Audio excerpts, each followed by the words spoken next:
The call came at 2:07 a.m., slicing through the quiet like a blade. Ethan almost ignored it. His phone had become a graveyard of late-night wrong numbers and automated reminders he no longer cared about. But something about the way it kept vibrating, persistent, urgent, made his chest tighten before he even looked at the screen. Unknown caller. He answered, voice rough with sleep. Hello. Is this Ethan Hale? The woman's voice was professional, clipped, trained to stay calm in moments that shattered other people's lives. Yes, who's this? This is St. Mary's Hospital. You're listed as the emergency contact for Ms. Lila Grant. The room seemed to tilt. 8 months. 8 months since Lila had packed a single suitcase, left the apartment key on the kitchen counter, and walked out of his life without a scene, without a fight, without an explanation that made sense. 8 months since he'd last heard her voice. His throat tightened. There must be a mistake. We're not. She was brought in after a car accident, the nurse continued gently, as if she'd said these words 1,000 times before. She asked for you. Ethan sat up slowly, the cold air biting his skin. The city outside his window was silent, indifferent. Is she alive? Yes. But she's unconscious. We need you here as soon as possible.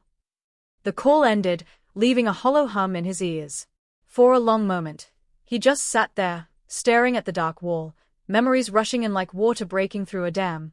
Lila laughing barefoot in the kitchen, Lila asleep on his chest, Lila standing at the door that last morning with eyes full of something he hadn't understood then. I need space, she'd said. From me? He'd asked. From everything, she replied. He hadn't chased her. Pride, fear, confusion. He wasn't sure which one had won. Now, 8 months later, the past was calling him back at 2 a.m. The hospital smelled like antiseptic and sleepless nights. Fluorescent lights reflected off polished floors as Ethan hurried down the corridor, heart pounding with every step. At the nurse's station, a woman looked up and nodded as if she'd been expecting him. You're Ethan? Yes. Lila, where is she? The nurse hesitated, just long enough to make his stomach drop. She's in surgery. The doctor will speak to you soon. Ethan sank into a plastic chair, hands clasped together so tightly his knuckles turned white. Around him, life went on in quiet fragments, soft footsteps, hushed conversations, the distant beep of monitors. Somewhere behind those walls, Lila lay unconscious, fragile, possibly broken, and he had no idea what role he was supposed to play anymore. A man in scrubs approached, holding a tablet. Mr. Hale? Yes. I'm Dr. Moreno. The surgery is going well, but there were complications. Internal bleeding. We managed to stabilize her. Relief washed over him so suddenly he almost laughed. Can I see her? In a little while. There's something else we need to discuss first. The doctor glanced down at the tablet, then back up at Ethan. She's pregnant. The word hit him harder than the phone call. Pregnant. Ethan's mind raced, counting backwards without meaning to, months, weeks, days. His breath came shallow. How far along? Just over 6 months. 6 months. Lila had left 8 months ago. The room felt too small. Too bright. Is the baby? The baby is stable for now, the doctor said carefully. But there are risks. Which is why we need to know, are you the father? Ethan opened his mouth, then closed it again. The last time he and Lila had been together replayed in his mind, an ordinary night, laughter, warmth, nothing that felt like an ending. I don't know, he said honestly. The doctor studied his face for a moment, then nodded. She'll need support when she wakes up. Emotional stability is important in cases like this. As the doctor walked away, Ethan remained frozen, the weight of the revelation pressing down on him. Lila hadn't just left him. She'd left carrying something, someone, that might belong to him. Or might not. He finally saw her just before dawn. Lila lay pale against white sheets, dark hair fanned across the pillow, a faint bruise visible near her temple. Machines surrounded her, breathing and beeping on her behalf. Ethan stood at the doorway, afraid that stepping closer might make this real in a way he wasn't ready for. She looked smaller than he remembered. He pulled a chair close to the bed and sat, his voice barely above a whisper. Hey, it's me. No response. He noticed her hand resting protectively near her stomach, fingers curled instinctively, even in sleep. Something inside him shifted, fear tangled with something dangerously close to hope. Why didn't you tell me? He wanted to ask. Why did you leave like that? Hours passed. Nurses came and went. The sky outside the window lightened, turning gray, then pale blue. Ethan never moved. Then, just as exhaustion began to drag his eyes shut, Lila stirred. Her lashes fluttered. Ethan leaned forward instantly. Lila? Her eyes opened slowly, unfocused at first, then settling on his face. Confusion flickered, then recognition. For a moment, neither of them spoke. You came, she whispered. His chest tightened. They called me. You listed me as your emergency contact. A tear slipped down her temple, disappearing into the pillow. I hoped. I wasn't sure you would. Why am I here? He asked quietly, though his heart already feared the answer. She swallowed, her hand trembling as it moved slightly over her stomach. Because there are things you don't know. And because what happened tonight, it changes everything. Ethan leaned closer, his pulse roaring in his ears. What things, Lila? Her lips parted as if to speak, then a nurse entered the room, interrupting them gently, adjusting monitors, checking vitals. By the time they were alone again, Lila's eyes had drifted shut, exhaustion pulling her back under. Ethan sat there, watching her breathe, the unspoken words hanging heavy in the air, knowing that whatever truth she was about to reveal would redraw the lines of his life forever.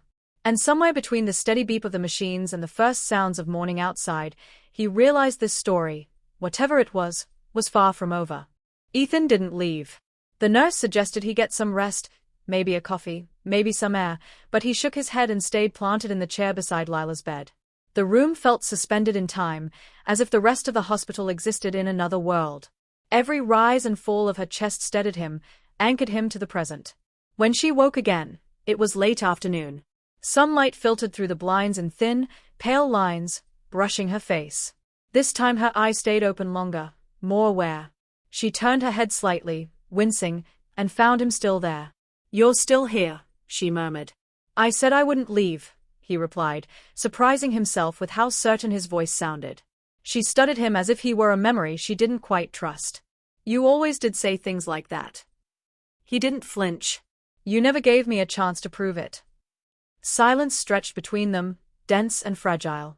Lila's gaze drifted to the window, then back to him. Her fingers twisted into the sheet. I didn't plan for you to find out like this, she said softly. Find out what? Ethan asked, though he knew exactly what she meant. Her throat moved as she swallowed. The baby. There it was. No build-up. No softening of the blow. His heart hammered. Why didn't you tell me? She closed her eyes for a moment, pain crossing her face that had nothing to do with the accident. Because I was scared.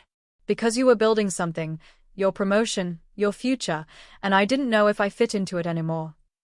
That wasn't your decision to make alone, he said, keeping his voice low. I know, she whispered. But back then, you were never home. Every conversation felt rushed. And when I found out I was pregnant, all I could think was, if I tell him, he'll stay out of obligation. And if I don't, at least one of us gets to choose freely. Ethan leaned back, the weight of her words settling heavily on him. So you disappeared. I left before I could change my mind, she said. Before I could ask you to choose me. He laughed bitterly, rubbing his face. You took the choice from me completely. I thought it was kinder. He met her eyes again, anger softening into something more complicated. You were wrong. Her hand drifted unconsciously to her stomach. The accident happened so fast. One moment I was driving home, the next, I woke up here. And all I could think was, if something happens to me, if I don't wake up, I don't want you to find out from a file or a phone call after it's too late. So you put my name down, he said. Yes. A nurse entered then, checking vitals, reminding Lila to rest. Ethan stepped back, giving space, but his mind wouldn't slow. When the nurse left, Lila looked at him again, eyes searching. There's more, she said. His chest tightened. I figured. She hesitated, then spoke carefully. I didn't leave just because of the baby. I left because I found something. Ethan straightened. Found what? A folder. On your laptop. Emails. His stomach dropped. What emails? She winced at his reaction. From a law firm in Manchester. About a trust fund. About a name you never told me. Ethan felt the air leave his lungs. My father, he said quietly. I was going to tell you. When? She asked, not accusing, just tired. After the baby? After the wedding you kept postponing? After I stopped asking questions. He ran a hand through his hair. You don't understand. He walked out when I was 10. Money was his way of buying silence. I didn't want that life. But you were already living it, she said gently. You just hadn't let me see it. The truth stung because it wasn't entirely wrong. He'd kept parts of himself locked away, afraid they'd change how she looked at him. I left because I didn't recognize us anymore, Lila continued. And because I didn't know if the man I loved was real, or just the version he thought I needed. Ethan sat back down slowly. You should have talked to me. I wanted to, she said, eyes filling. Every day. But pride is loud when fear is louder. A quiet moment settled between them, broken only by the machines. Is the baby mine? He finally asked. She met his gaze without flinching. Yes. The word landed softly, but it echoed through him like thunder.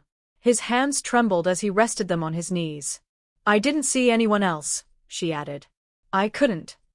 He nodded slowly, absorbing it. Why didn't you ever call? I almost did, she admitted. 100 times. But then months passed, and it felt cruel to reopen something I thought you'd already buried. I didn't bury you, he said quietly. I just didn't know where to dig. Her eyes shimmered. Ethan. Before she could say more, the doctor returned, serious but calm. She's recovering, but the next 48 hours are critical.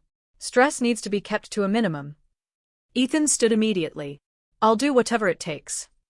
The doctor glanced between them. Good. Because once she's stable, there are decisions to be made. After he left, Lila looked up at Ethan, uncertainty flickering across her face. You don't have to stay.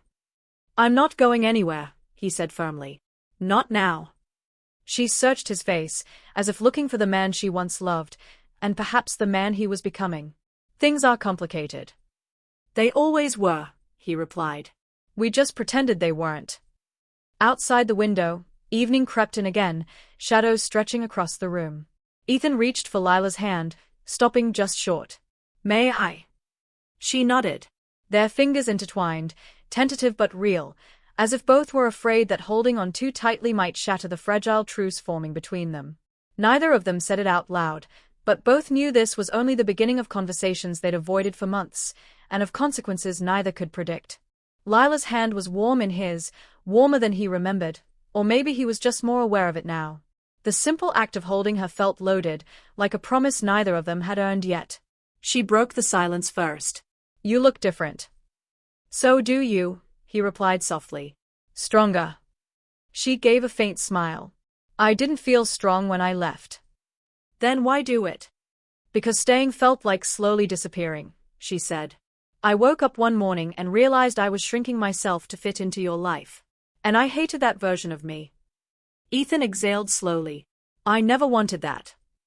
I know, she said. That's what made it harder. The monitor beeped steadily, grounding the moment. Lila shifted slightly, wincing, and Ethan instinctively leaned closer, adjusting her pillow. The familiarity startled them both. You always do that, she said quietly. You take care of things before they fall apart. Except us, he replied. She didn't argue. Later, when visiting hours ended, the room emptied again. The city outside glowed with evening lights, distant and blurred. Lila watched the reflections dance on the window. I didn't have a plan, she admitted. I moved to a small flat near the river. I told myself I'd figure things out. Some days I believed it. And other days? Ethan asked. Other days I sat on the floor and cried until my ribs hurt, she said, without drama. I talked to the baby. I told her about you. Huh. His breath caught. She nodded. They told me during the last scan. I was going to text you. I even typed the message. I just couldn't press send. A daughter. The word echoed through him, terrifying and beautiful all at once. What did you tell her about me? He asked. That you have kind eyes when you think no one's watching, she said. That you hum when you're nervous. That you'd love her even if you didn't know how to show it at first. His throat tightened. You don't get to decide that alone. I know, she whispered. But I needed to believe it. Time slipped by in fragments.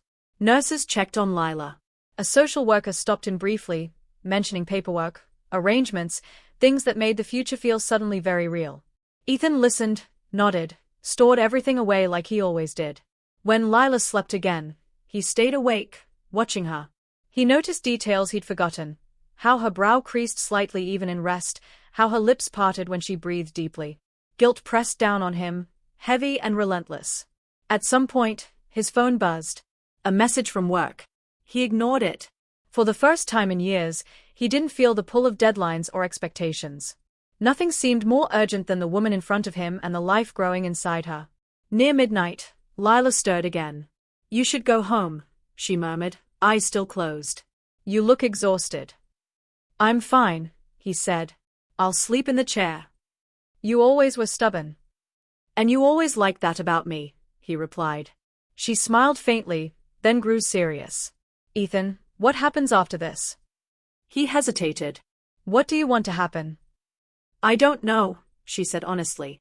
I don't know if I can just pretend the last 8 months didn't happen. Or that the things I was afraid of magically disappeared. They haven't, he admitted. But maybe we don't have to pretend. Maybe we just start telling the truth. She opened her eyes fully then, searching his face. And if the truth is that we still don't fit, then we figure out how to be good parents, he said. Even if we're terrible at being anything else. Her eyes filled, but she blinked the tears away. You make it sound simple. It's not, he said. But it's possible. A long pause followed. Outside, an ambulance wailed briefly in the distance, then faded. I was angry at you, she said quietly, for moving on so easily. I didn't move on, he replied. I just learned how to function. She nodded. I saw you once. At a cafe. You were laughing with a woman. His heart stuttered. Why didn't you say anything? Because she looked at you the way I used to, Lila said. And I thought maybe I'd already lost you. That wasn't what it looked like, he said. It was a work thing. I left early. I went home and stared at the wall for an hour. A small, broken laugh escaped her. We're terrible at communicating. Historically, he agreed. She shifted, then winced again. Ethan, if we try again, it can't be like before. I wouldn't want it to be, he said immediately. I don't want half-truths. Or closed doors.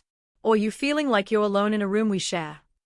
She watched him closely, as if testing the weight of his words. And your father? The money?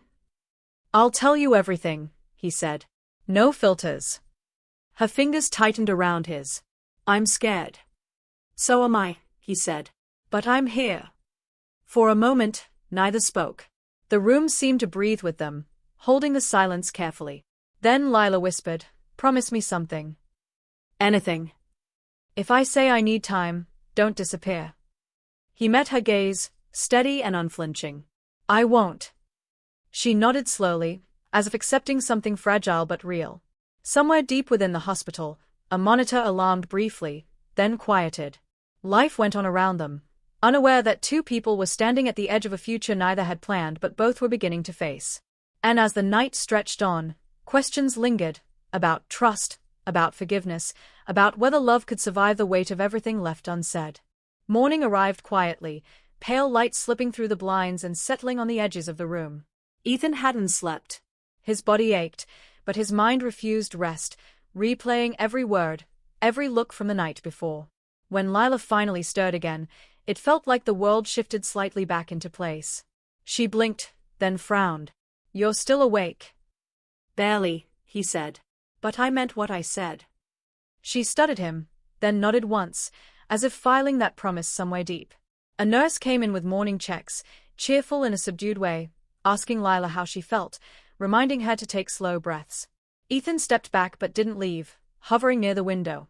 After the nurse left, Lila spoke again. They'll probably keep me here a few more days. I'll rearrange my schedule, he said automatically. She raised an eyebrow. You don't have to do that. I want to, he replied. There's a difference. She seemed to consider that. I used to wish you'd say things like that. I used to assume you knew them without me saying anything, he admitted. Turns out assumptions are dangerous. She almost smiled. Later that morning, the doctor returned with updates. The baby's heartbeat was strong. Lila would need monitoring, but the immediate danger had passed. Relief washed through Ethan so powerfully he had to sit down. He rested his elbows on his knees, hands clasped, breathing through the rush of it. When the room was quiet again, Lila watched him carefully. You look like you're about to cry. I might, he said honestly. I didn't realize how much I was holding my breath. She reached out, brushing her fingers against his wrist. The touch was light, uncertain, but it grounded him. Ethan, she said, voice steady but soft, there's something else you should know.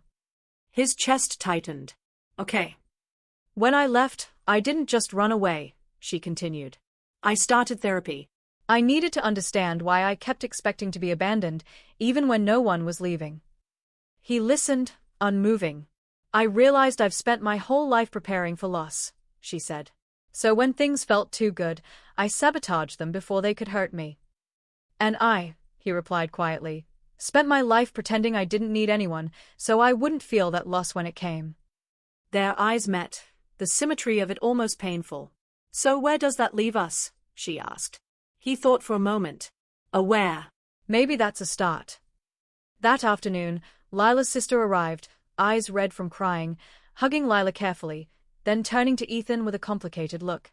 They exchanged a polite greeting, years of shared history hovering between them. Ethan stepped out for a while, giving them space, pacing the corridor as thoughts churned. He called his father for the first time in months.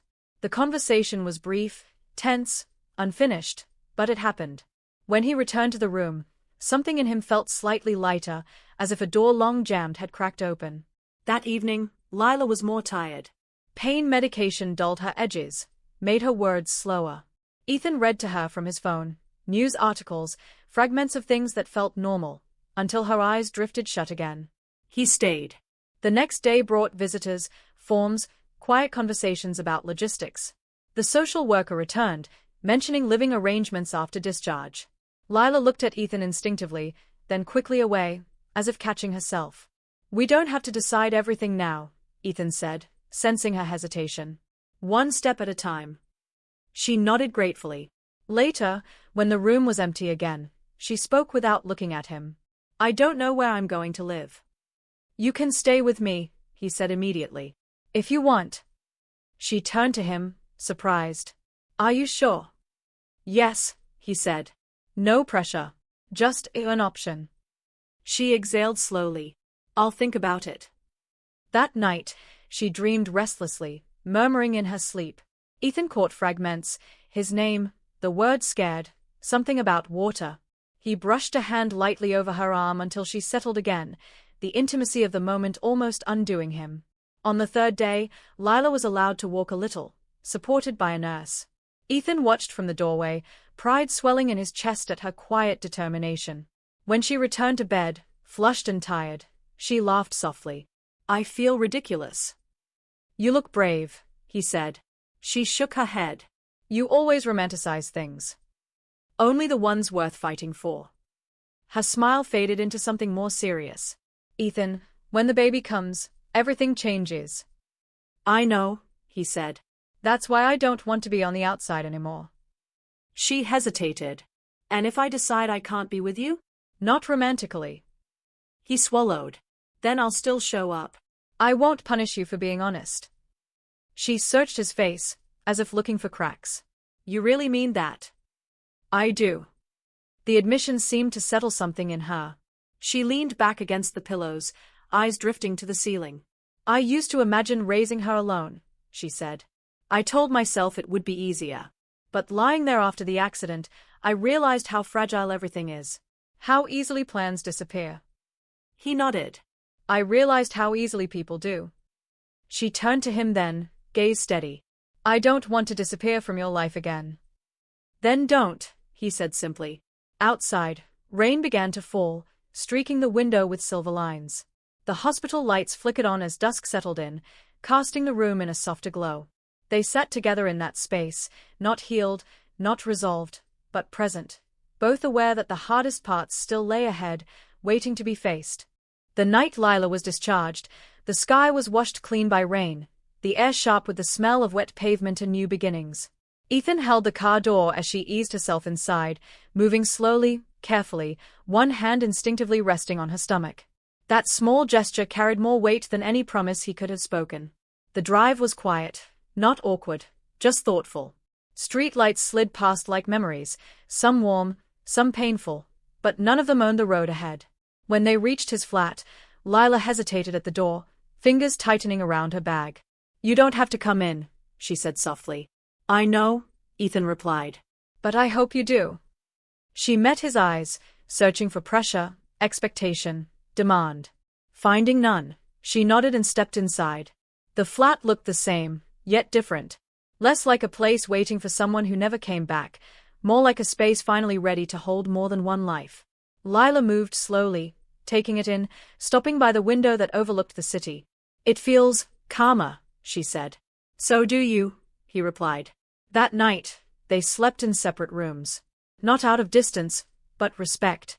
Trust, they were learning, wasn't rebuilt by rushing, it was rebuilt by showing up consistently, even when it was hard. Days turned into weeks. Appointments filled the calendar. Baby clothes began to appear, folded carefully, bought without extravagance but with intention. Ethan learned the rhythm of Lila's quieter mornings, her slower steps, her moments of sudden emotion. Lila learned the depth of his patience, how he listened now without trying to fix everything, how he stayed even when conversations grew heavy. They argued sometimes. Old wounds didn't vanish overnight. But the arguments ended differently now, without slammed doors, without silence stretching into days. They talked. Sometimes awkwardly. Sometimes painfully. Always honestly. One evening, as they assembled a crib together, Ethan dropped a screw and laughed at himself. Lila watched him, a smile slowly forming. "You know," she said, "I used to think love was about intensity. Big gestures. Passion that burns." "And now?" he asked. "And now I think it's this," she said, gesturing around them. "Staying. Choosing each other even when it's inconvenient. Especially then." He nodded, understanding settling deep in his bones. The night their daughter was born, the world narrowed to a single room filled with light and breath and sound. Ethan held Lila's hand as she cried out, not in fear, but in strength, and when the baby's first cry filled the air, something inside him broke open. When the nurse placed the tiny, wrinkled bundle into Lila's arms, Ethan saw her whole world rearrange in an instant. Tears streamed freely down his face as he leaned closer, heart pounding. "She's beautiful," he whispered. Lila looked up at him, eyes shining. "She has your eyes." He laughed through tears. "I was hoping she wouldn't inherit my stubbornness." "She already has," Lila said softly. "I can tell." When it was his turn to hold her, his hands trembled. The weight of her, so small, so impossibly real, settled into his arms, and with it came a quiet, overwhelming certainty. Whatever mistakes he had made before, whatever fear he had carried, this was where he was meant to be. He leaned down, pressing his forehead gently against hers. "I'm here," he whispered. "Always." Months later, life wasn't perfect, but it was honest. Sleep was scarce. Laughter came easily. Love grew not in dramatic leaps, but in steady, unshakable steps. One evening, as the sun dipped low and painted the room gold, Lila stood by the window holding their daughter, rocking gently. Ethan watched them, heart full in a way he hadn't known was possible. 8 months ago, Lila said quietly, "I thought leaving was the bravest thing I could do." "And now?" he asked. "And now I know coming back was," she replied. He crossed the room, wrapping an arm around both of them. Outside, the city moved on, busy, unaware, but inside that small circle, everything that mattered had finally found its place. Not because the past was erased, but because they chose to face it, together.